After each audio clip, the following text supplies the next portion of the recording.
Hi guys, നമ്മൾ മൈദ മാവ് നമ്മൾ ഉരുട്ടി വെച്ച് സെറ്റായി വെച്ചിരിക്കുവാണ്.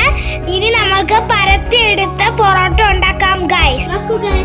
ആദ്യം കയ്യിൽ ഇങ്ങനെ എണ്ണ വെച്ചിട്ട് ഇങ്ങനെ